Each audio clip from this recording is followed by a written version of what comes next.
Now, this is a very special meeting. I believe that it's going to bring about a new you. Now, last week we started to talk about how you can find your space, and we defined your space being your self discovery, purpose. We look at your ability, we look at your comfort zone, and then we also define your energy, because life actually flows in the direction of your energy. Now, you know the truth is, they take a fish, for instance, you remove him from water and you put it on the land.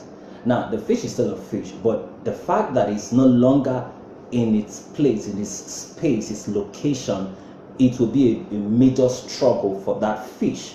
Now, think about it also when you take a tree. Trees are meant to be in a plant where they can be planted. Now, also animals are meant to be in bushes, forests, and all of the, you can guess where they ought to be. Now, the truth of the matter is this: when you take what ought to be in a particular place and you remove it from that particular place, it gives the individual a disjointed view or identity of what the person is. So also, if you are not in the right place, the place where you are earmarked to be, it will give you that sense of you not being part of where you ought to be. So if you take a fish, like I said, if you take animals, if you take trees, if you take them away, it gives you a disjointed view of who you are.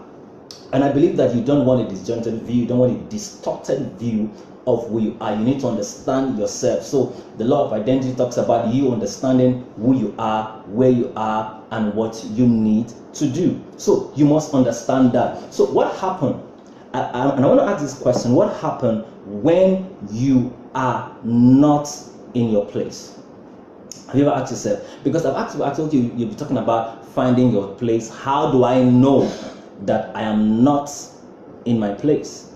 There is one thing that it's very paramount and it's prevalent where people are not in their place.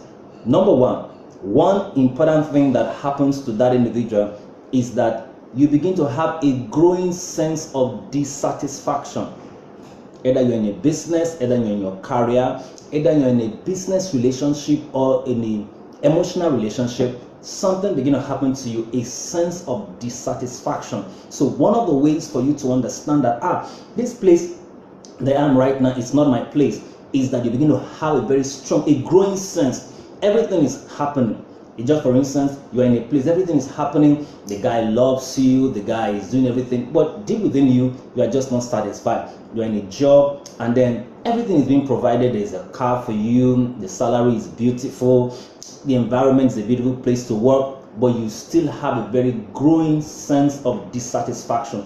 Now, if you are in that kind of position, you need to understand it's very possible that you are not in your space, because if you are in your space, one of the things that will happen to you is for you to understand that there is a sense of fulfillment. And when there's no sense of fulfillment, you realize that you'll be dissatisfied. So a lot of people are in their space, are in the wrong space, and they are never satisfied. There's a growing sense of dissatisfaction. It's just like taking a fish, like I said in the beginning, and then you bring the fish to the land. The fish may still be living, but one thing is certain: the fish cannot maximize, cannot optimize, and cannot also be everything that the fish should be, because the fish has left where it is his space. So if you need to understand this, you need to understand that if you are in your space gives you that level of self-discovery. You understand yourself in that place. There is a purpose, it's a purpose-driven life. Your life is driven by purpose. Number 3, there is this sense of ability. Your ability is enhanced. It's enhanced. When you put in little, you get much.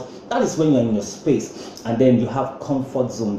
You need to do everything. You do things within your strength, not in your weaknesses. One of the things I've come to realize about people is this: it's been said that, work on your weaknesses. I'm sure you've heard that so many times. Work on your weaknesses. That's a good admonition or a good advice.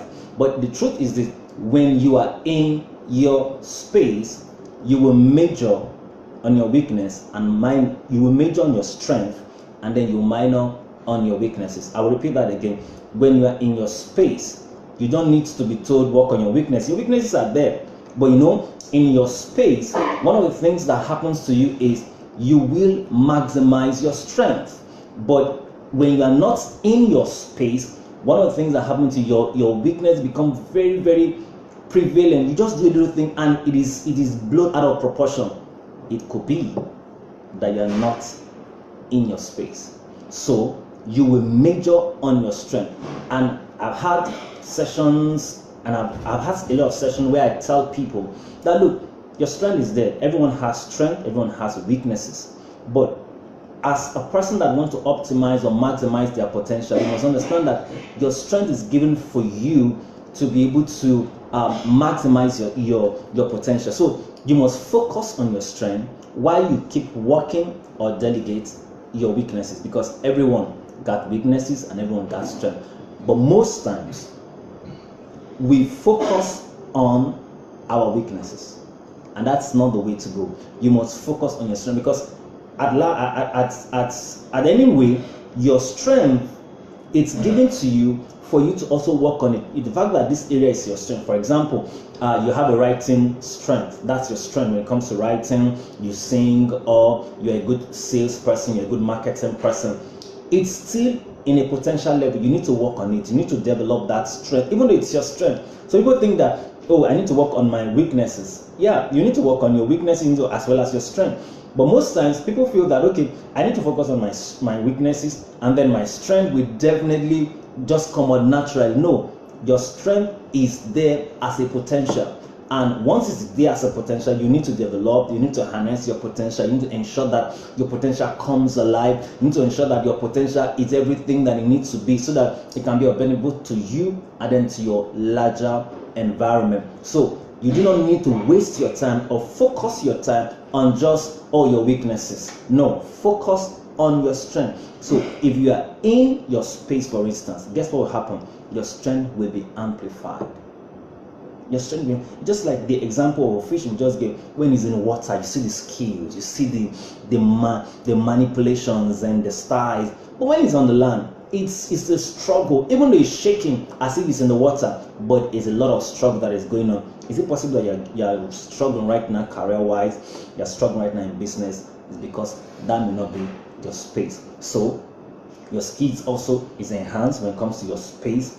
Your strength is enhanced when it comes to your space. But that does not mean you are not going to work on your strength. Like I said, your strength is actually with you as a potential. It's not something that's been enhanced. Just like the gold, even though it's strength, it can only take a new realm, a new phase when it is worked on. So you need to also work on your strength. Today, I just want to zero in on the second letter on finding your space, which is P.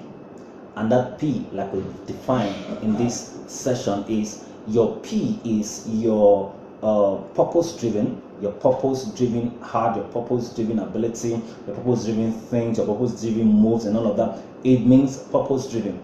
Now, I realize this, that everyone you see today, there is a growing, how do I put it now? Thank you very much for that comment, Licky. I appreciate that. There is a question mark in the head of everyone. Now, what is that? Everyone, there is a why. There is a why on everyone. What is that why? There is an answer, because life will be asking you certain questions, and most of those questions are questions of purpose. They are questions of who you are, who is your identity, and most times, once you do not answer those questions, you may be out of space, you may be out of your place, you may be out of your designation as a person, as a business person, as a career person. So at the core of the why is purpose. The core of it, the core of what you are meant to do, the core of your personality is purpose. So you must understand that everyone has a why hanging on their head. Have you discovered your why? Have you? Because most times you are just there, you're just wondering, oh, I'm just grinding, I'm going through the motions of life, I'm going through the purpose, you're just going through the circle all alone. There is one thing that could be the reason. It's because you've not gone through, you have not answered the question that is hanging on you. It's called the why of life. Everyone must answer that question. If you must be fulfilled, if you must optimize your life, if you must live above board, if you must fulfill destiny and fulfill purpose, you must answer the why question.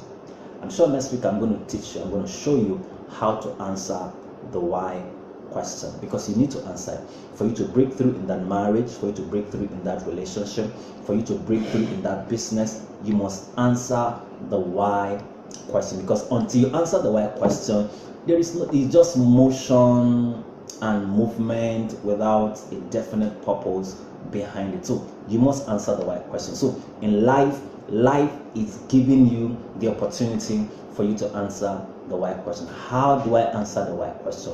What do I know? How do I move from where I'm right now to where I ought to be? Why is, and so many whys and too many whys. Last week I want to stay on this, tell somebody to tell somebody and tell somebody and tell somebody that you need to understand the why of your life, the why of that business, the why of that relationship. And once you understand why, then the how automatically find expression, because it becomes very easy. Once you know the why of a thing, the purpose of a thing is already guaranteed. Thank you very much, everyone that has actually joined, and those that watch this this video after the live. I want you to reshare this, tell somebody, because a lot of people really need this, and we're doing this from the off. We're doing this because we have a desire. There's something in the back of our mind. We want people to live their life, not somebody else's life, not a friend's life, not your father's life, not your mother's life, not the life of your neighbor. We want you to live your life. It's about living life, not existing, not passionate life. You need to live life. I want to live life, and I'm sure you too want to live life. So see you next week, same time, at the various platforms of social media. We will be sharing with you on how to answer the question of why. It's time for you to find your space. Don't forget, there's greatness in you and all around you. See you next week.